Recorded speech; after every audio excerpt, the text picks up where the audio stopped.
Evening. Welcome to the installment of Vision Root Journal on the Vision Root channel. Today I'd like to share about how money cannot solve the world problems and also give a reflection on the situation with the riots that just occurred last night in Baltimore, down the street from here from Washington, D.C. First, our reading from World Scripture 2. These are words of Reverend Sun Myung Moon. The world's developed nations, while seeking for the ultimate material civilization, have fallen into its trap. Obsession for material wealth dominates the mind and spirit. The human soul has become the slave of matter. The result is a collapse of true love. Although cities are lined with skyscrapers and the people enjoy material abundance, the lives of city dwellers have become like a barren desert. In such desolation, an oasis of true love is nowhere to be found. Without true love, our society is a breeding ground for selfishness. The most grievous victim of this selfishness is nature. The natural environment is devastated. The water and air are polluted, and even the ozone layer, which has been protecting humanity, is damaged. If this situation continues unchecked, humanity will reach the point where it cannot escape self-destruction, all due to the material civilization it has erected for itself. The 21st century is a time to return to the original world that God desires. The age of material civilization will give way to an era of spiritual civilization, where spirit and mind are ascendant. The 21st century will arrive in just 5 years. At this juncture, it is my earnest desire that developing countries do not repeat the same mistakes of developed nations, fall into the trap of material civilization, but take a lesson from them and dash into a world where the mind and spirit rule. That's on page 92 of World Scriptures. Well, as all of you, I'm sure, are very disturbed by hearing about the riots in Baltimore, I'd like to give some reflection on that.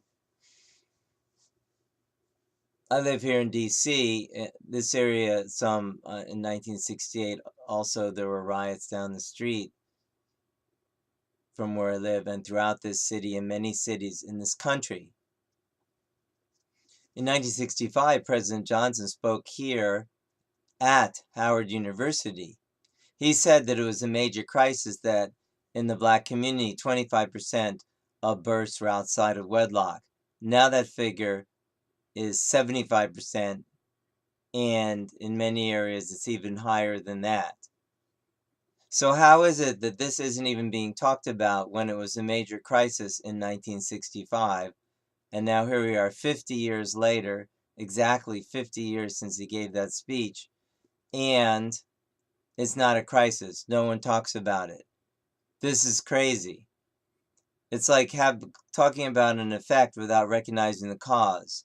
So when I was watching the news this evening, I saw that some young black men in Baltimore were saying, we're dads, but there's a lack of dads in our community, and that's why things are broken down. How true. So the question is, what can we do about that? And what should we do about it? How can we help families to be intact? Well, as many of you know, my wife and I co-founded Urban Life Training. Our goal is to help youth to stay absent from sex before marriage and from drugs and alcohol. And we've worked in a number of DC public schools and also other places throughout the city, churches and other community organizations. So if young people abstain from sex and wait to have a baby till they're married, then that in itself will make the society much more stable. Also, I'd like to point out that there is a relationship, I'm sad to say, between what's going on, even the situation in Baltimore and the chaos, and the Supreme Court case that started today, where the Supreme Court is being asked to hear arguments for overturning all the states that have decided they want to define marriages between only a man and a woman. So what's the relation, you say, before you click off this video and think perhaps something's wrong? Well, the relation is that when you purge God out of society, there's chaos. What am I talking about?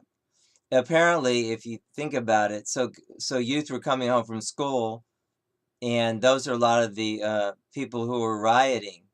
Well, and of course we saw the viral image now of the mother who was beating on her son, you know. But I felt, sad about that, not because she wasn't doing the right thing. I felt sympathetic because we're the fathers, we're the men. And like I was just saying earlier, that's a tragic situation. So traditionally, and I also just read, by the way, a letter from a Birmingham jail, and I recommend that you do the same thing. And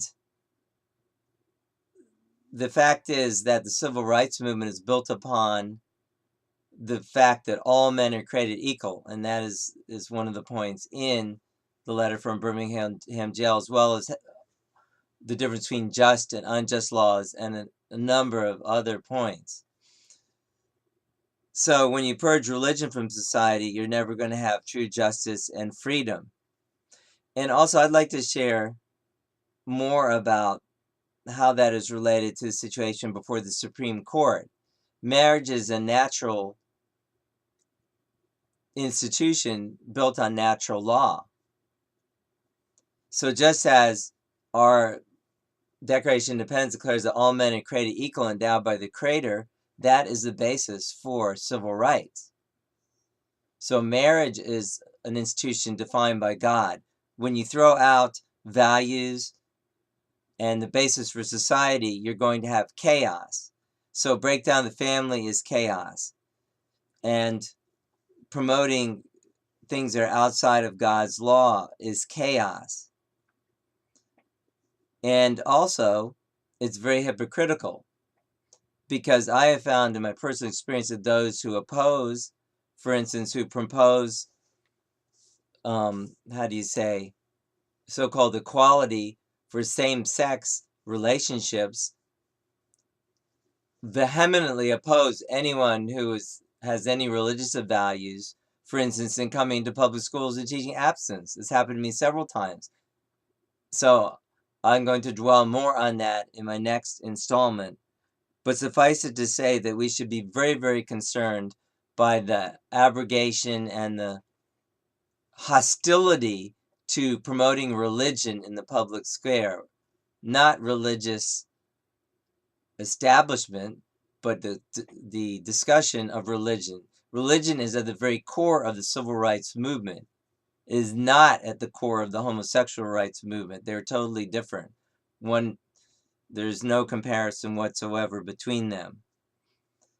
So I'm going to dwell more on this in my next few installments. But thank you for listening, and I hope we can prayerfully return to God and really do everything we can to strengthen families, and we can have a vigorous debate. Certainly our youth, it's a wake-up call for youth to learn spiritual values. Why can't youth, or shouldn't they study, for instance, philosophy? There may be philosophy in schools, or even comparative religions. Wouldn't that be enhanced students? Wouldn't that be a helpful thing? Certainly it would be. It would teach people values, teach people about tolerance, respect, nonviolent protest. So that's my message for tonight. I hope you stay well and wish you Godspeed. And please tune in for our next installment on the Vision Root channel. I'm Richard Urban, your host. Thank you very much.